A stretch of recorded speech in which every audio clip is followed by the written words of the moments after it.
शाम में वो पहुंच जाती है, वहाँ से फ़ोन आता है, काका मैं हॉस्टल पहुंच गई हैं। काका ने पूछा बिटिया खाना खा लेना अच्छे से, और यहाँ की चिंता मत करना, हम यहाँ पे सही से सब कर लेंगे। 2 दिन बाद रात के 2 बजे हैं, बिल्कुल सन्नाटा है। अचानक कोठी का डोर खटकता है।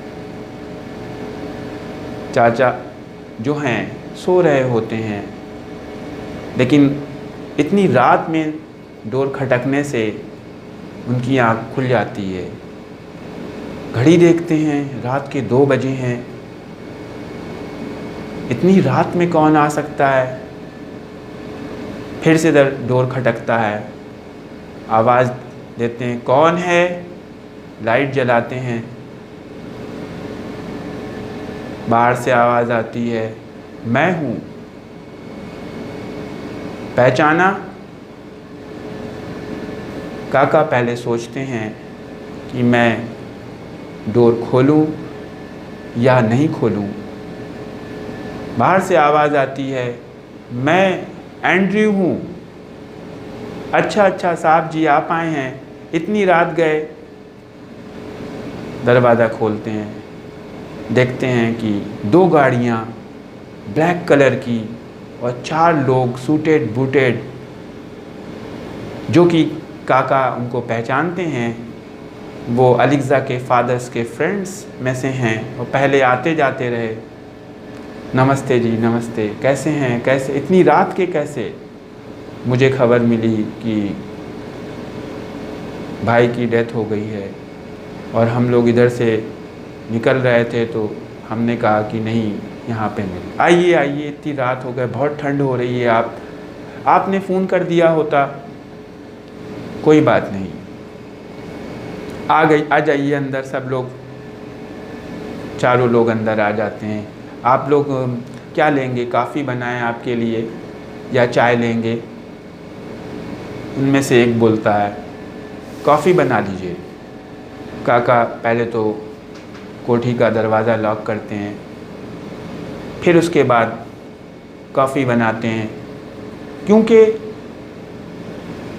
उनके टाइम पे, फादर के टाइम पे ये लोग आते रहे तो काका को कोई प्रॉब्लम नहीं रही और बहुत अच्छे फ्रेंड्स में रहे, तो काका जानते थे।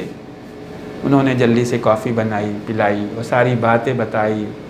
काका फिर से रोने लगते बीच बीच में, साहब ये क्या हो गया? बाबूजी को समझ में ही नहीं आया हम लोगों को कि ये कैसे भगवान ने क्या किया। वो लोग मज़े से कॉफ़ी पीते रहे। फिर उसके बाद उन्होंने पूछा, साहब आप लोग खाना खाएं तो हम खाना बना दें? तो उनमें से एक बोलता है, खाने में क्या है? तो कहने, साहब हम तो अकेले रहते हैं, अभी आप बताइए, जो बनाने को बताएंगे हम बना देंगे। चिकन बना लो।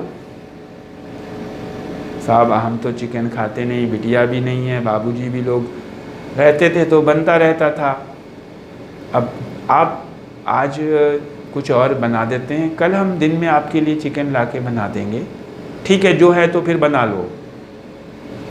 और उसके बाद काका उनके लिए खाने का इंतज़ाम करते हैं और खाने के बाद खाना उनको खिलाते हैं। और फिर वो काका से कहते हैं कि मेरी गाड़ियाँ जो हैं हमें गैरेज में लगानी है, अंदर बाहर सही नहीं है, तो मैं अंदर खड़ी करना चाहता हूँ। तो काका बोलते हैं ठीक है, मैं गैरेज खोले देता हूँ। और काका जाकर के गैरेज खोलते हैं, दोनों गाड़ियाँ गैरेज में खड़ी कर दी जाती हैं और गैरेज बंद कर दिया जाता है। उसके बाद वो अंदर आते हैं और फिर उनमें से एक जो है काका के एक धक्का मारता है और चाबी छीन लेता है और जो मेन कोठी का गेट होता है उसकी चाबी ले करके अंदर से ताला लगा लेता है। काका को कुछ समझ में नहीं आता। काका पूछते हैं, साहब ये क्या कर रहे हैं आप? क्या हो गया आपको? कुछ नहीं, मैंने तुझसे कुछ पूछा? काका को बिल्कुल भी समझ में नहीं आ रहा कि अचानक ये क्या, ये तो साहब के बहुत अच्छे दोस्त हैं, क्या मुझे कुछ गलती हो रही है? आप एंड्रयू तो ही हैं, आप जान के पिताजी तो ही हैं। हाँ, मैं जान का पिता ही हूँ, तू सही पहचान रहा है। अब तू ये बताएगा कि ये थॉमस ने खजाना कहाँ छुपा के रखा है? काका ने कहा, साहब मेरे को कुछ नहीं पता, आज तक साहब ने, बाबूजी ने हमको कुछ नहीं बताया, मुझे क्षमा कीजिए, मुझे माफ़ कीजिए। उसमें से एक जो है उठता है और एक जोर का थप्पड़ लगाता है। काका गिर पड़ते हैं। बूढ़ा आदमी कहाँ तक झेल पाएगा, और फिर वो कहते हैं इसको बंद कर दो एक कमरे में, और वो उसको बंद कर देते हैं। वो चारों लोग पूरी कोठी की तलाशी लेते हैं, एक एक कमरा छानते हैं, एक एक दरवाज़ा ढूंढते हैं, एक एक अलमारी ढूंढते हैं, खोलते हैं। काका से मार के चाबी ले लेते हैं अलमारी की। जो पैसे अलिग्जा दे गई थी उनके खर्च के लिए, और कुछ हम अलिग्जा कीमती सामान दे गई थी, वो सामान काका बताते हैं मेरे पास यही बिटिया दे गई है, मेरे पास और कुछ नहीं है। लेकिन वो नहीं मानते और बार बार काका को टार्चर करते हैं, मारते हैं, पूछते हैं। इतनी बड़ी कोठी में, जो कि एक से बाहर आवाज़ जाने की कोई सवाल ही नहीं था, अंदर क्या हो रहा है किसी को कुछ पता भी नहीं, रात के अंधेरे में और आसपास कोई रहता भी नहीं, तो उनको ये सब करने में कोई प्रॉब्लम भी नहीं आ रही थी। रात ढूंढते ढूंढते परेशान हो गए, उनको कुछ हल नहीं निकला। उन्होंने डिसाइड किया कि हम लोग यहीं रहेंगे और इस बुढ़े को भी यहीं बंद करके रखेंगे जब तक हमको ख़जाना नहीं मिल जाता। उन्होंने फ़ोन का तार अलग हटा दिया जिससे कि कोई फ़ोन ना आ पाए।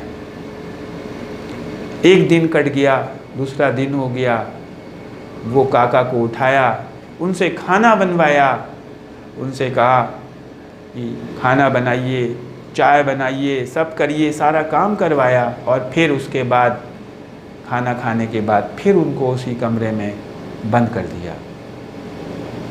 बीच बीच में वो पूछते थे कहाँ रखा है खजाना, लेकिन उनको बामुश्किल कहीं से भी खजाने का कोई भी सोर्स पता नहीं चला। काका 2 दिन तक इसी तरह से झेलते रहे, भूखे प्यासे उनके कमरे में। उन्हीं की बनाई हुई रोटी ज़मीन पे पड़ी हुई, जिस कोठी में वो रह रहे, जिसमें उन्होंने ज़िंदगी काटी, उसी पे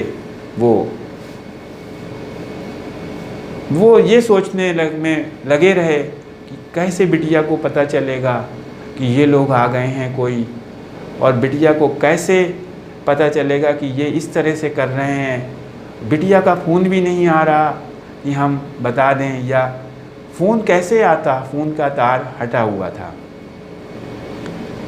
काका ये सोच में लग गए कि किसी तरह से हम यहाँ से भाग जाएं, किसी तरह से कुछ हम करें। काका से बार बार यही पूछा जा रहा था कि तू 30 साल से यहाँ काम कर रहा है, तूने आज तक ख़जाना नहीं देखा, इतने बड़े ख़जाने का मालिक है वो, तुझे मालूम ही नहीं, और तू मेरे को ये नहीं बता रहा। लेकिन वो किसी को पता नहीं कि काका को मालूम था या ख़जाने के बारे में नहीं मालूम, लेकिन काका ने अपने मुंह से कुछ भी नहीं बताया। काका बस इस फिराक में रहे, इस सोच में रहे कि किसी तरह से हम बिटिया को बता दें कि घर में ये हो रहा है। एक दिन उन्होंने प्लान बना ही लिया। साहब आप लोग चिकन खाने को कह रहे थे, आज हम सोच रहे हैं चिकन बना दें। एक बोलता है, बुड्ढे तू मेरे को बेवकूफ़ समझता है, तू चिकन लेने जाएगा बाहर। साहब मैं नहीं जाऊंगा, आप ला दीजिए चिकन, मैं बना दूंगा। एक ने बोला ठीक है, तू ऐसा कर, तू ऐसे घूमते हुआ निकल जा चुप्पे से और चिकन लेके आ और कुछ व्यवस्था करके ला। जो एंड्रयू थे वो हेड थे, उनके साथ 4 लोग और थे। वो 2 दिन से मज़े कर रहे थे वहाँ पे, बढ़िया खा रहे थे सब कुछ, और सिर्फ उनका एक ही काम था पूरे दिन खाली खजाने को ढूंढना। एक एक उन्होंने अलमारी, कमरा, सब कुछ ढूंढ डाला। यहाँ तक कि काका से ये भी पूछा कि यहाँ कोई तहखाना है, काका को नहीं मालूम। कुल मिलाकर के वहाँ से वो एक बंदा जा कर के चिकन लेके आता है, कुछ ड्रिंक्स के लिए लेके आता है, उसमें कुछ शराब होती हैं, और फिर काका को देता है कि आप इसको बनाइए और बहुत बढ़िया बनना चाहिए। काका ने कहा ठीक है, मैं आपके लिए चिकन बनाता हूँ। साहब आप हमको गलत मत समझिए, अगर मुझे मालूम होता तो आपको मैं बता देता, क्योंकि अब यहाँ पे कौन रह गया है, लेकिन मुझे सच में खजाने के बारे में कुछ नहीं मालूम।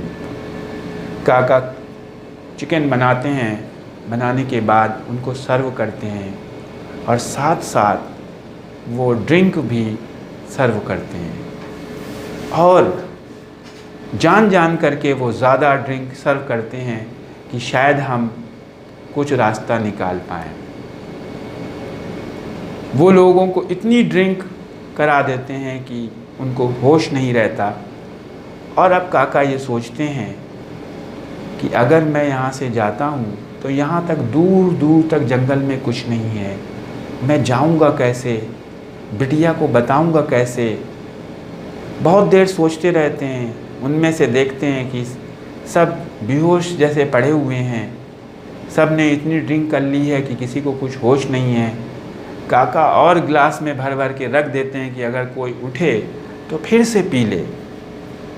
बहुत देर बाद सोचते हैं कि ऐसा करते हैं कि हम हॉस्टल फ़ोन कर देते हैं, और फ़ोन कर देते हैं जिससे कि बिटिया को ये बता दें कि ये लोग आ गए हैं। फ़ोन के पास जाते हैं, देखते हैं तो तार अलग पड़ा होता है।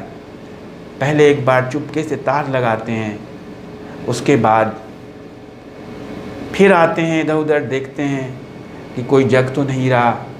एक को हिलाते हैं, वो बिल्कुल बेहोशी की हालत में होता है, करके इस तरह से एक्टिंग कर रहा होता है, या सच में वो बेहोश रहता है, कुछ पता नहीं है।